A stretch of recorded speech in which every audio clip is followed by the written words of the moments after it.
The following program contains graphic material, including offensive language. Viewer.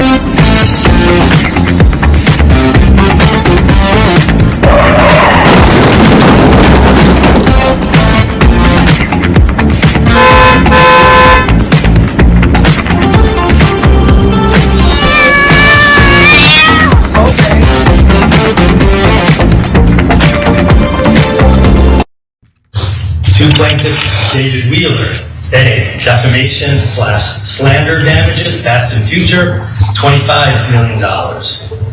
B. Emotional distress damages, past and future, $30 million. Total fair, just, and reasonable damages to plaintiff David Wheeler and against Alex Jones and Free Speech Systems at line A and line B, $55 million. Initials by juror number 1. With plaintiffs sobbing in the gallery, the clerk just read out loud the verdict in which the jury has decided compensatory damages Alex Jones has to pay to the parents of the Sandy Hook victims for both slander and for emotional distress. It's a good day in America. And for all of the alleged free speech absolutists who seem to only care about free speech when it comes to right-wingers like Alex Jones who engage in speech that isn't even protected in our Constitution, I say good day. Bye-bye. You have no argument. This is not protected speech. Terrorizing parents who lost their children in a tragedy and a mass shooting, using defamatory statements against them, not protected speech. And here's another piece of proof to give you to make that point. Now, how much will he pay in total? Well, the jury ordered InfoWars founder Alex Jones to pay $965 million in damages to the families of 8 victims of the Sandy Hook shooting for the suffering caused by years of lies that the massacre was a hoax. If you haven't paid any attention to the trials, you haven't watched any of the trial proceedings, one thing that's important for you to keep in mind is that through the trial, which was meant to decide what the punitive and compensatory damages would be, we've seen evidence indicating that Alex Jones knew full well what he was doing. He knew that his broadcasts were defamatory. He knew that he was defaming these parents. He knew that calling it a hoax was complete and utter BS. And he continued doing it knowing full well that members of his own audience were terrorizing these victims. Defamatory content is not protected speech. Hate speech, unfortunately, protected speech. You can use all the hate speech you want. The government cannot punish you for that. But defamatory speech is not protected. Destroying one's reputation, the way that Alex Jones did with his audience toward these, again, victims, not protected speech. Let me continue. It's really hard for some people who pander to the right wing to understand that. It's almost like they engage in willful ignorance. This is by far the largest award to date in a multi-pronged legal battle by the families to hold Jones responsible. The size of the damages is a sign that the jurors found the defendant's conduct particularly reprehensible, and I would agree with them on that, and harmful. And it has been harmful. As I've shared multiple times on this show, the Posner family in particular had to move dozens of times just to escape the threats that they were dealing with from members of Alex Jones's audience. Think about the money involved in having to relocate time after time after time after you lost your child in a tragic mass shooting. The largest single award of $120 million went to Robbie Parker, whose 6-year-old daughter Emily was killed in the shooting. Jones spent years mocking Parker as an actor. The plaintiffs also included an FBI agent who responded to the shooting and was awarded $90 million in damages. And here's a little more on the trial from ABC investigative reporter Aaron Katersky, who was actually present for the trial. Let's watch. Alex Jones was not present as this jury award was read. Instead, his lawyer sat alone at the defense table, but you saw the families, the plaintiffs, 15 of them, relatives of the dead, plus an FBI agent who responded to the scene, sat weeping in the spectators gallery as this award was read. And they said it was never for the money. It was meant really to shut down Alex Jones. They did not necessarily want the compensation, but they effectively wanted to bankrupt him. Well, I hope their mission will be accomplished. He deserves it. He destroyed the lives of innocent people who had already been victimized by one of the most brutal tragedies, losing their children. And he did it for profit. And I think it's really important to send a message to anyone who works in media that while money might take priority over everything else, including the truth, you're not allowed to engage in defamatory rhetoric. You're not allowed to destroy people's lives in your quest for profit. Now, the Connecticut case, which is the one we're talking about here, is one of 3 cases against Alex Jones. So the pain ain't over yet. In August, a jury in a different case in Texas said Jones must pay nearly $50 million to the parents of Jesse Lewis, a 6-year-old killed in Sandy Hook. The actual payout, however, will be far smaller due to limits, meaning a cap on such awards. In addition, he has another upcoming trial with other families from the Sandy Hook tragedy. This time it'll take place in Texas. But will he pay? That's the real question here. The state of Jones' finances are murky, as we all know. He tried to file for bankruptcy to try to skirt any financial liability that stems from his defamatory content. In the Texas trial, Bernard Pentingill, a forensic economist hired by the plaintiffs, estimated that Jones and his companies have a net worth of up to $270 million. In fact, this forensic economist also said Jones withdrew $62 million in 2021. Jones has said his businesses are struggling. Earlier this year, InfoWars and its parent company, Free Speech Systems, filed for bankruptcy protection. Now, they might have filed for bankruptcy protection. We'll see how that actually turns out for Alex Jones and InfoWars. Usually, wealthy people have all sorts of shell games and all sorts of scams and tricks they engage in to hide their money. But for me, the most important thing here, and I think the families agree with me on this, is that it sends a message. That again, if you put your own profit motive, if you put money above the lives and well-beings of your fellow Americans, if you defame them in your quest for profit and money and wealth, there are consequences for that. And I would just love for people in this country to really fully understand our Constitution and the limitations that we have in regard to free speech. Because not all speech is protected. And as we see here, defamation is not something that you can just put out there into the world with absolutely no consequences. Sometimes, when people are willing to fight back after they've been defamed, there are consequences. And I should note, a lot of right-wingers have tried to sue us for defamation. They failed because we don't defame people here.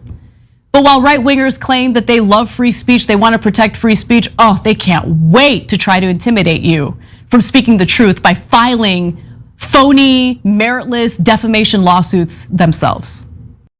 Well, she sums it up pretty good, okay? And I agree with everything she said. I just want to add a little bit more here to it. I know that if you go down the comments section here, and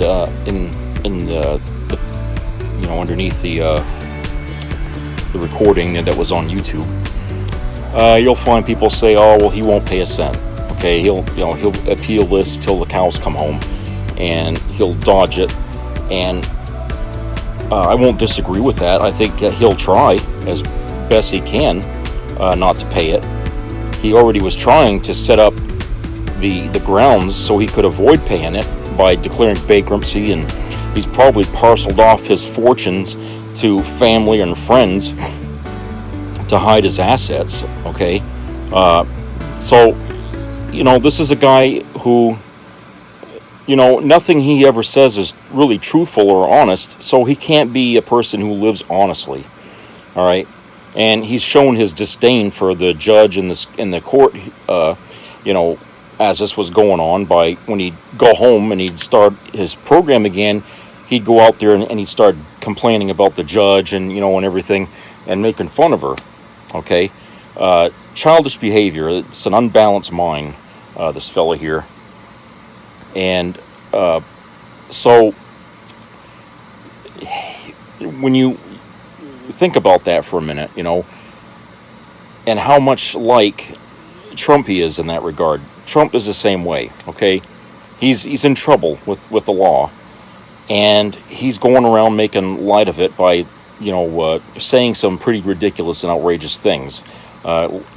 Painting himself as the poor little victim, and there's no truth to that, and if anything, he's responsible for his own problem. Now, with Alex Jones, he may never pay anything because he can't. Obviously this near $1 billion come on, Jesus. If he had that much money, this never would have went to trial in the first place. Okay? But the thing is that this is going to hang over this guy's head for the rest of his life. Okay? And how do we know this? O.J. Simpson. When he lost his civil case, okay, his friends, everybody that used to really like him and hang around with him a lot, they just suddenly disappeared on him, okay? Who talks about O.J. Simpson anymore without bringing up Nicole Brown, and all that? I mean, his name will be forever linked to that crime. And with that being said, his days as famous ended, okay, and he's become infamous now. And nobody really wants to deal with this guy, okay? He's a joke now, and he still proclaims his innocence. He still goes around trying to come up with some bullshit fantasy that somebody else killed him and stuff. Nobody cares what he has to say because they know, the guy is a monster. All right, they know he's a monster. Hell, the police know that. Okay. The 911 tapes of him beating his wife in the background, screaming his bloody head off and everything. I mean, we know what his temper is like, so it's not very impossible to believe that this man would not kill. Okay, we know he's capable, quite capable of doing that if he was mad enough. Well, we saw what that did to O.J. Simpson. Now, Alex Jones, okay, he didn't murder anybody, but he sure as hell made the lives of all those families whose children died at Sandy Hook miserable, to the point where a lot of these people were harassed. They were phoned death threats to them. Okay, some people had to move various times in order to get away from people chasing them and stuff. These people did not know a moment's peace for at least a decade. Okay, because when that shooting happened, he was right on the air right after that, throwing the stupid hoax theory around and saying that it was all staged, to give the liberals something to stand on, to get rid of your guns and everything. And I would say, we ought to go after the NRA here and see just how much of a hand they had in that too, because I think if they helped him at all, with the 10 years that he was on the air doing this stuff, then they deserve to pay some of this fine too. Okay, so if I was them, I would say, well, look, he couldn't have done all this by himself. He must have had motivation to do that. I mean, who else would go on with this 10-year rant, on his radio show or whatever you want to call it, to sit here and defame these families and bring all this misery down on them? Nobody else ever did what he did concerning any of the other school shootings that happened in this country. Nobody else ever did. Only him. He's the only one that ever went on the air and said that was all fake. Well, if you say something like that and you don't have proof to back it up, then you're in trouble. Because you're not just attacking one person when you say stuff like that. You're attacking a whole bunch of people, and that raises the odds that they're going to retaliate on you big time. Why it took them so long to do so, I don't know. Maybe they just had enough of it. They figured he'd shut up about it. But no, the guy, if you keep letting him, you keep giving him rope to continue doing what he's doing, he's going to hang himself with it eventually. But I think that's what it was. I think these people were just going to see if he would stop talking about it. But apparently he just wouldn't shut up about it, and he went on and on about it. Passing around that lie. So this might be a symbolic victory for those families, okay? And yes, I could see that, right now at this point, monetary rewards is not really the point here. The point is they're trying to make a statement here that you can't go out there and talk like this and expect that you're not going to get retaliation. If you feel you have the right to go out there and say that, then we have the right to go after you for saying it. Okay, it's a double-edged sword. If you want to go out there and run your mouth and say lies and all this shit, get people in trouble, there's a consequence for that. And Trump is learning that same lesson. He went out there, he ran his mouth, they stole an election from me, and now he's going to be subpoenaed now to appear in the hearing. Whether or not he wants to obey that subpoena, well, that's up to him. But he's finding out too. Free speech comes with a price. And even though defamation may not be protected speech, it doesn't really matter, because anytime you say anything there that might cause harm to somebody else, you're liable for that. They have a right to sue you in a civil case or something, and that's how it works. But it's true, that they're often attacking people's right for speech all the time on the right. Okay, and here is a time where Republicans want to be able to use speech as a weapon, okay, as it were, to assault other people and cause them harm. And they want to hide behind the First Amendment. They don't even understand what that means. They don't even understand what the First Amendment, they don't. Okay, they interpret that right in a way that just isn't all open doors. Okay, it isn't that. They don't understand that. They need to reread that. And it's the same thing about how they interpret the Second Amendment. All right, same thing. They have their own view of how that works too. All right, so these are people who go around considering themselves to be constitutional experts and stuff, and they can't even get it straight in their own heads what's right or wrong, and I'm glad that this happened to Jones today. It's been a long time coming, unfortunately, but this is not going to go away. He can party and laugh and try to evade the seriousness of what happened, but this is going to follow him around for the rest of his life. Okay, I don't think he's got grounds to appeal this, but I'm sure he's going to try. But like I said, if he's got the money to do that, then that's money that he should be given to the families, in payment, right? And as far as his InfoWars thing there, that should have been taken away from him, okay, as a part of the punishment, that he would not be allowed to be on the airwaves anymore doing what he's doing, because obviously, even during the course of the trial, he was going home at night, getting back on the air, and continuing his rants. Like nothing happened. Like he didn't learn a damn thing while he was in court about censoring your mouth. Okay, he hadn't learned a thing. So as soon as he got out of court, he'd run back to his studio there and he'd start in again.